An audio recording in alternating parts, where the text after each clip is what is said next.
તો નમસ્કાર મારા વાલા ખેડૂત મિત્રોને આજના અમારા નવા વિડીયોમાં તમારું સ્વાગત છે। તો આજે હું એક નવો વિડીયો લઈને ફરી એકવાર આવી ગયો છું એરંડાની ખેતીનો।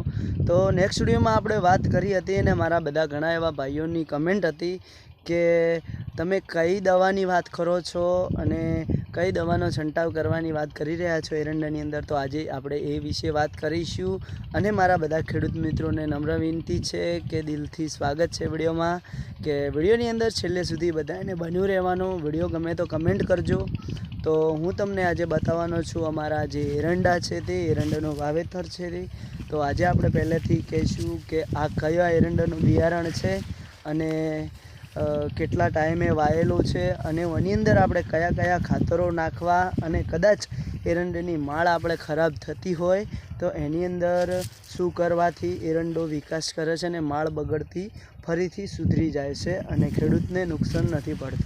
તો વાલા ખેડૂત મિત્રો, પહેલાં તો હું તમને અમારા એરંડા બતાવીશ, ગમે તો કમેન્ટ કરજો। તો જુઓ વાલા ખેડૂત મિત્રો, આ છે અમારા એરંડાનું વાવેતર તમે જોઈ શકો છો કે આપણે 4 વીઘાનું વાવેતર કરેલું છે ને 4 વીઘાની અંદર આપણે કયા કયા ખાતરો વાપરીએ છીએ તો જુઓ દેખાય છે એરંડા તમને એકદમ નંબર 1 લાગ્યા। તો જુઓ એની માળો કેવી છે તમે તમારી નજરની સામે જોઈ શકો છો, એનો વિકાસ પણ બહુ સરસ છે ને આપણે આગળ વધીને પણ ચેક કરીશું। તો વાલા ખેડૂત મિત્રો, તમે જોઈ લીધા એરંડા।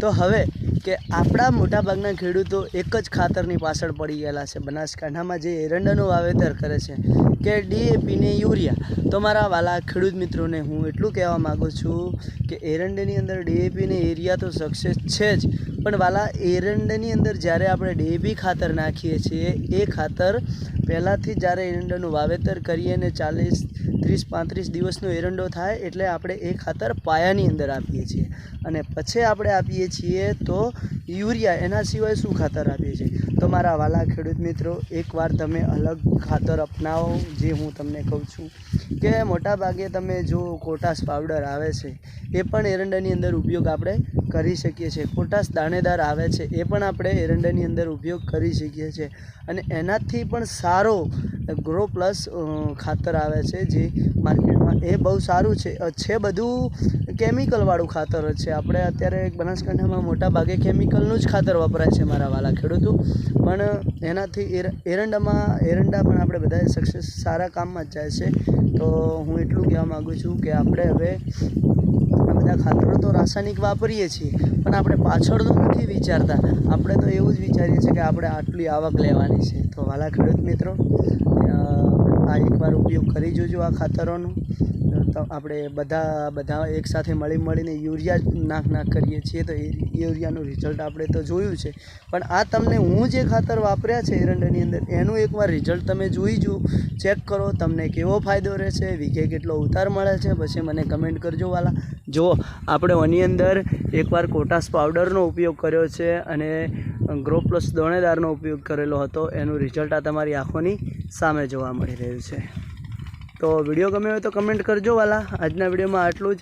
અને જે દવા છંટાવની વાત કરી હતી એ કે આપણા એરંડાની અંદર કદાચ મોટા ભાગે જો તમને આપણા એરંડાની અંદર એના જે આ પત્તાનો ભાગ છે નીચેનો, આ પત્તાની અંદર કદાચ જે ખાતરા પડ્યા હોય કે કદાચ આવી માળ છે, આ માળ જો ફૂલ થતી હોય અને નીચેનો ભાગ કવાતો હોય તો એના માટે દવા છે એ મારા વાલા ખેડૂત મિત્રો કે આપણે જે રિઝલ્ટ દવા નાખીએ છીએ એ જ દવા આવે છે એની અંદર, સેમ ટુ સેમ એ જ રિઝલ્ટનો એકવાર ઉપયોગ કરી જુઓ, તમને કેવો ફાયદો મળે છે પછી આગળ વાત કરીશું। તો આજના વિડીયોમાં આટલું જ। મારા બધા ખેડૂત મિત્રોનું દિલથી સ્વાગત છે વિડીયોમાં, અને વિડીયો ગમે હોય તો કમેન્ટ કરજો અને ચેનલ પર નવા હોય તો ફોલો પણ કરતા રહે।